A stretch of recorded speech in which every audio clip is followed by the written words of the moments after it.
इसी मामले पर बात करेंगे। इस वक्त सीनियर साफी राना अबरार खालिद ने भी ज्वाइन। अस्सलाम वालेकुम राना साहब, बहुत बहुत शुक्रिया आपके वक्त के लिए। राना साहब, सबसे पहले तो बताइएगा कि नैब रावलपिंडी की टीम ने आपको बुलाया था, आप तो चले गए थे, लेकिन इमरान खान और बुशरा बीबी नैब में नहीं जा रहे हैं। अब ये केस कितना खतरनाक है, मतलब वो क्या डर है जिसकी वजह से इमरान खान साहब नैब में पेश नहीं हो रहे? बिल्कुल, मुझे नैब ने बुलाया था, मैं 2 मरतबा गया, 1 मरतबा नहीं 2 मरतबा गया। 1 मरतबा मैंने कोई 1.5 घंटा ब्रीफिंग दी थी नैब ऑफिसर्स को, और फिर मुझे दूसरी मरतबा उन्होंने बुलाया था कुछ चीज़ों की वजाहत के लिए डिस्कशन करनी थी। तो मैं तो बिल्कुल चला गया, सरेआम चला गया, सबके सामने चला गया। लेकिन इमरान खान जो कि पाकिस्तान के लाडले हैं और बदकिस्मती से लाडले होने का वो फ़ायदा पाकिस्तान को नहीं दे रहे, बल्कि उल्टा पाकिस्तान को नुकसान दे रहे हैं। पाकिस्तान के जुडिशल सिस्टम का मजाक उड़ाकर और इन्वेस्टिगेशन इदारों का मजाक उड़ा रहे हैं। बात यह है कि अगर इमरान खान समझते हैं, जो कि वो प्रेस कॉन्फ्रेंसों में टीवी चैनलों पर कहते हैं कि जी ये तोशाखाना केस कुछ भी नहीं है, ये मजाक है, ये फलां है, और अगर वो सच्चे हैं, उन्होंने कोई जुर्म नहीं किया है, तो उनको तो दंदनाते हुए जाना चाहिए था। अभी नैब ने उनको अक्यूज भी डिक्लेयर नहीं किया है, सिर्फ वजाहत के लिए बुलाया है, चंद सवालों के जवाब पूछे हैं। अब इमरान खान नहीं गए हैं, बुशरा बीबी नहीं गई हैं, बाकी लोग नहीं गए हैं, तो अब नैब के पास क्या चॉइस है, क्या रास्ता बाकी बचता है? नैब उनको गिरफ्तार करने की तरफ जाएगा। जब नैब गिरफ्तारी के लिए जाएगा, उनकी टीम जाएगी जमान पार्क या कहीं पर भी इमरान खान की मौजूदगी का उनको इंफॉर्मेशन मिली, तो फिर ये एक बहुत बड़ा उसको इशू बनाया जाएगा। लोगों को कहा जाएगा कि जमान पार्क पहुंचो, हक और सच की जैसे कोई जंग चल रही हो। जनाब, आप सियासत खेल रहे हैं। लेकिन इमरान खान की गिरफ्तारी तो खासा अफसानवी, बड़ा अपहिल और बड़ा चैलेंजिंग टास्क दिखाई देता है। हमने देखा कि नैब का ये नोटिस, इसकी तामील कराने के लिए ऑफिसर्स पहुंचे थे जमान पार्क और उनको अंदर जाने नहीं दिया गया, यानी वो नोटिस की तामील नहीं करा सके, तो आप गिरफ्तार करने की बात कर रहे हैं। हमने देखा कि इस्लामाबाद पुलिस आई और इस्लामाबाद पुलिस अपना सा मुंह लेकर वापस चली गई। इमरान खान को तो गिरफ्तार नहीं किया जा सकता। आज भी एक केस के अंदर जज साहब ने ये रिमार्क्स दिए सरकारी वकील को कि भाई अगर अदालत जमानत जो है वो मनसूख करती है या वारंट जारी करती है, तो आपने कौन सा गिरफ्तार कर लेना है? तो इमरान खान तो अनटचेबल है, उनको किस चीज का डर है? मेरा तो यही क्वेश्चन है कि क्यों अनटचेबल हैं? पाकिस्तान के 22 करोड़ लोग टचेबल हैं, उनको जब चाहे पुलिस गिरफ्तार कर लेती है, इन्वेस्टिगेशन एजेंसियां गिरफ्तार कर लेती हैं, वो अदालतों में पेश होते हैं, उनको किसी किस्म की कोई रियायत नहीं दी जाती। लेकिन इमरान खान आखिर क्यों अनटचेबल है? आखिर ऐसी क्या वजह है कि एक आदमी जो सवालों के जवाबात नहीं देता, जो उनके ऊपर इल्जामात लगाए जाते हैं, राना साहब, एक बड़ी इंटरेस्टिंग चीज है मेरे सामने, नहीं देता अपने बेगुनाह। इस पर फौजदारी कार्रवाई शुरू होनी है। F8 कचहरी में इमरान खान साहब पेश नहीं हुए। एडिशनल सेशन जज जफर इकबाल साहब इस्तफसारी करते रहे, कब आएंगे। नाकाबिले जमानत वारंट गिरफ्तारी भी जारी कर दिए गए, लेकिन उसके बावजूद मामला नहीं चला। हमने इमरान खान साहब का एक स्टेटमेंट सुना, वो कहते हैं कि इस तोशाखाना केस की पब्लिक हियरिंग होनी चाहिए, यानी वो एक परसेप्शन देते हैं कि वो इसका सामना करने के लिए तैयार है, बल्कि वो ये कहते हैं कि इसकी पब्लिक हियरिंग हो, लोगों को भी पता चले कि तोशाखाना केस क्या है। तो क्या समझा जाए कि ये तोशाखाना केस एक पॉलिटिकल विक्टिमाइजेशन के तौर पर है, सियासी इंतकाम का निशाना बनाया जा रहा है, या वाकई इमरान खान गिरफ्तारी के डर से ना F8 कचहरी जा रहे हैं ना नैब जा रहे हैं? जी, उस दिन मैंने इमरान खान की ये स्टेटमेंट सुनी थी, जिस दिन इस्लामाबाद की पुलिस वो SP राय ताहिर हुसैन की सरबराही में जमान पार्क गई थी लाहौर में। तो इमरान खान की ये स्टेटमेंट आई थी कि जी पब्लिक हियरिंग होनी चाहिए तोशाखाना केस की। मैं उनको बताना चाहता हूं, बल्कि मैंने ट्वीट भी किया था उनको, खान साहब गुजारिश करते हैं आपसे कि पहले दिन से, फरवरी से जब ये केस शुरू हुआ है एडिशनल सेशन कोर्ट इस्लामाबाद में, इसकी पब्लिक हियरिंग हो रही है। जो चाहे जा सकता है, किसी को रोक टोक नहीं है।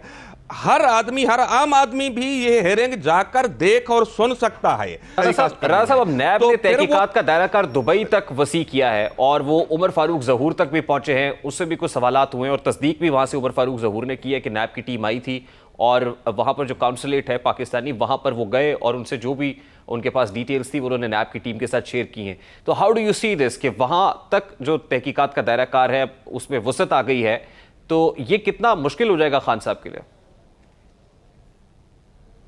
जी बिल्कुल, कल नैब की टीम दुबई गई थी और मैं आपको बताऊं कि इससे पहले भी एक नैब ऑफिसर दुबई गए थे। वो जाकर उमर फारूक जहूर से मिले थे, उनसे कुछ एविडेंस उस वक्त कलेक्ट किए थे, कुछ अब कलेक्ट किए गए हैं। इसके अलावा पाकिस्तानी कौंसलेट से नैब की टीम ग्राफ कंपनी के शोरूम पर भी गई, उनकी मैनेजमेंट से सवाल जवाब किए और ग्राफ कंपनी के शोरूम पर वो सेट जो उमर फारूक ज़हूर को बेचा गया था वो ले जाया गया फिजिकली, और उन्होंने उसकी अथेंटिकेशन को वेरीफाई किया है कि ये ओरिजिनल है नंबर 1, और ये वही सेट है जो कि सऊदी क्राउन प्रिंस मोहम्मद बिन सलमान ने ऑर्डर पर टेलर मेड बनवाया था। ये इस बात की तस्दीक हुई, और दूसरी उसकी प्राइसिंग की भी तस्दीक हुई है कि मिनिमम ये $7 मिलियन की वैल्यू रखता है, और मैक्सिमम 12 मिलियन, मतलब $7 मिलियन से लेकर $12 मिलियन तक इसकी वैल्यू थी, जबकि ये फराह गोगी साहिबा ने उमर फारूक ज़हूर को 75 लाख दिरहम में बेचा था, जो कि उस वक्त के रेट के मुताबिक $2 मिलियन मतलब $20 लाख के इक्वल बनता था। इसके अलावा और भी कुछ सबूत कलेक्ट किए हैं। एक तो यह है कि सीसीटीवी फुटेज फराह गोगी साहिबा के आने जाने की और बाकी चीज़ें। इसके अलावा किस जरिए से फराह गोगी साहिबा दुबई गई थी वो भी सबूत मिले हैं कि दुबई एविएशन से, कि एक बहुत बड़े प्रॉपर्टी टाइकून हैं। अगर आप मुझे परमिशन करेंगे तो मैं उनका नाम भी ले लूंगा, मुझे उसका नाम लेने में कोई इशू नहीं है। उनके प्राइवेट जहाज के ऊपर फराह गोगी साहिबा ये सेट लेकर गई थी, और जब वो दुबई एयरपोर्ट से उन्होंने निकलना था तो ये जेवरात, मेरा ख्याल है जब आपने बहुत बड़ा प्रॉपर्टी टाइकून कह दिया और फिर उनका प्राइवेट जेट कह दिया, तो मेरा ख्याल है कि जो सादा से पाकिस्तानी है वो इतने भी सादा नहीं है, वो समझ गए होंगे कि आप किसकी बात कर रहे हैं। तो आप ये कह रहे हैं कि वो तमाम तर तफसीलात हासिल कर ली गई? बिल्कुल, वो समझ जी, वो तब तफसीलात हासिल कर ली गई हैं। फिर 75 लाख की दिरहम बैग में डालकर फराह गोगी साहिबा उसी प्राइवेट जहाज पर वापस इस्लामाबाद आई थी। मैं आपको यह बताऊं कि पाकिस्तान का कानून क्या कहता है। अगर आप कोई भी चीज पाकिस्तान से बाहर बेचने के लिए भेजते हैं, अगर वो 10,000 रुपए से ज्यादा मालियत की है तो कॉमर्स मिनिस्ट्री से एक्सपोर्ट एनओसी चाहिए होता है। उसके बगैर वो स्मगलिंग कहलाती है और उसके ऊपर एंटी स्मगलिंग लॉ अप्लाई होता है। फिर जब आप वो रकम, जो वो चीज बेचकर जो आपको रकम मिलती है, अगर वो $5,000 से ज्यादा मालियत की रकम है गैर मुल्की करेंसी में, तो वो फिजिकली नहीं वापस लाई जा सकती जहाज के ऊपर, वो बैंकिंग चैनल के जरिए ही वापस लाई जा सकती है। अगर विदाउट बैंकिंग चैनल वो किसी भी तरीके से वापस आए तो वो मनी लॉन्ड्रिंग कहलाती है, और एंटी मनी लॉन्ड्रिंग एक्ट उसके ऊपर लागू होता है।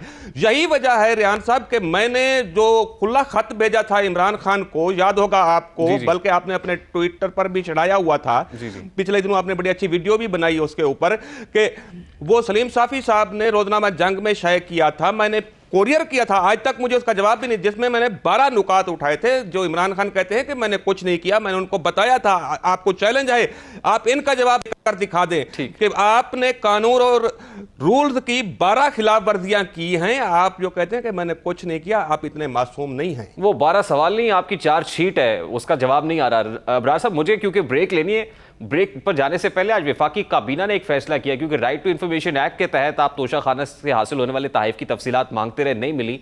अब इनको पब्लिक करने का जो फैसला आज वफाकी काबीना ने किया है, इस फैसले पर आपका कोई कमेंट, उसके बाद मुझे ब्रेक पे जाना है। जी, मैं इसको वेलकम करता हूं। ये अच्छा फैसला है कि ये सारी तफसीलात पब्लिक करनी चाहिए।